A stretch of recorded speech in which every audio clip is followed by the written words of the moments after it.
সকাল সকাল যান দুর্ঘটনায় একটি শিশুর মৃত্যু হয়েছে। এ বিষয়ে এখন অবধি কী পেয়েছেন?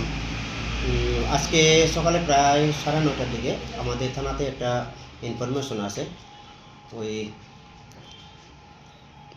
বিজয়নগর, উত্তর বিজয়নগরে একটা পথ দুর্ঘটনা হয়েছে, যেটা আমরা পরে ইনকোয়ারি করে পেয়েছি। সিরাই বিউপির দিক থেকে একটি TR03B 1912 নম্বরের 407 ট্রাক গাড়ি মোহনপুরের দিকে আসতেছিল।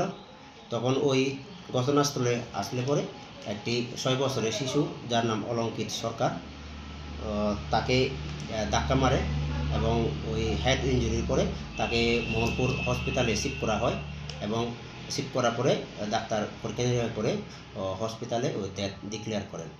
এই আর কি খবর। এই যে ঘাতক গাড়ির চালককে এখন অবধি আটক করতে পেরেছেন?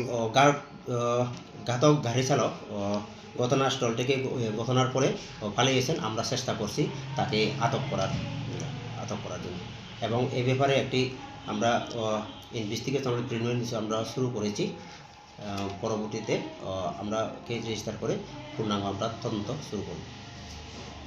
সকাল 9:15 নাগাদ অলঙ্কিত রাজ সরকার নামে একটা ছেলে, 6 বছর বয়স, যে যান দুর্ঘটনায় হয়েছিল বিজয়নগরে, এটা নিয়ে এসেছিল। ব্রেন ট্রমা হেড ছিল। আনার পরে দেখা গেলো যে পেশেন্টের ব্রড ডেড, এবং আমরা পার্টিকে তাই ইনফর্ম করে দিয়েছি। এরপর আমরা থানাকে ইনফর্ম করেছি, পোস্টমর্টমের জন্য অ্যারেঞ্জ করে নিয়েছি।